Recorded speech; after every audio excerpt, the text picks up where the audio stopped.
Saya Ifta Al-Akliyah dengan NPM 230440100035. Perkenalkan, nama saya Zara Valentina Putri Hermayanti dengan NPM 23044010043. Saya Kaisya Syarafina Rahmani dengan NPM 23044010003. Kelompok kami mendapat wilayah Jawa Barat dan berikut kasus yang menyangkut dengan wilayah Jawa Barat. Pada tanggal 18 Februari 2021 silam, saat itu Yuni yang menjabat sebagai Kapolsek Antasnayar diduga terlibat dalam penyalahgunaan narkoba bersama sejumlah anggotanya. Yang mirisnya, Kompol Yuni pun diketahui pernah menjabat sebagai Kepala Satuan Reserse Narkoba sebelum bertugas di lingkungan Polrestabes Bandung. Kasus Yuni tersebut seketika menyorot perhatian nasional dan juga langsung secara mendadak melakukan tes urin secara massal kepada para anggota lainnya. Polda Jabar menyatakan bahwa Kompol Yuni beserta para anggota lainnya yang terlibat sudah melakukan pemecatan tidak dengan hormat kepada yang bersangkutan. Kabid Propam Polda Jabar Kombes Pol Yohan Priyoto mengatakan pemecatan tersebut merupakan bukti keseriusan dan bukti komitmen Polri dalam memberantas peredaran narkoba. Dengan adanya kasus yang sudah saya bacakan tadi, maka akan kami berikan pandangan melalui perspektif eksekutif, legislatif, dan juga yudikatif. Dan berikut penjelasan dari kami. Adalah lembaga eksekutif yang bertanggung jawab menjalankan kebijakan dan program-program pemerintah, serta menjaga keamanan dan ketertiban di wilayah kekuasaan tersebut.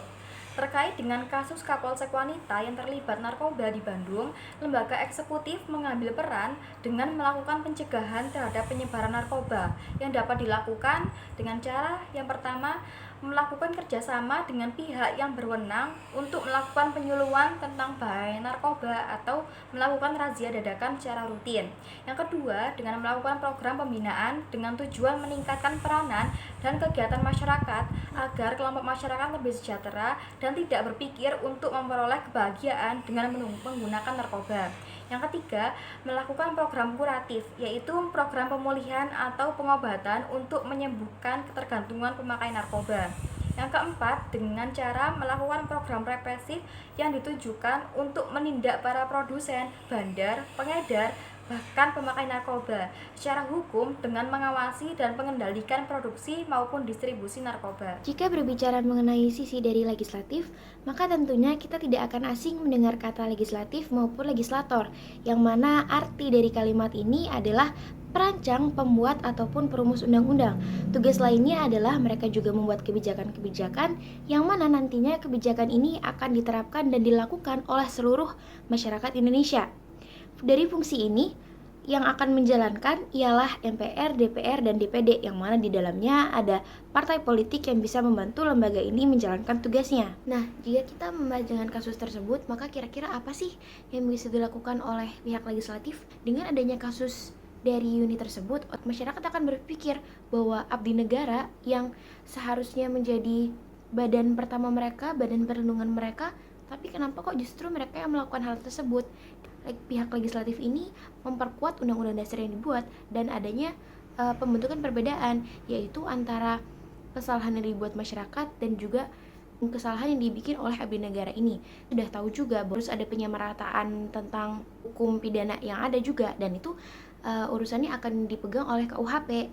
Nah, langkah legislatif apa saja yang kurang lebih memperkuat apa saja sudah mereka tetapkan yang sebelumnya mungkin orang-orang tidak tahu nih kalau misalnya ada pasal sekian atau kebijakan sekian yang mengatur tentang hal tersebut. Nah, perlu adanya pembelajaran dan pemfloran kepada masyarakat yang mana nantinya masyarakat ini akan tahu, tidak masyarakat saja, abdi negara ataupun elit-elit nasional gitu, supaya yang namanya peraturan ini diketahui secara merata agar hal-hal tersebut ini tidak terjadi.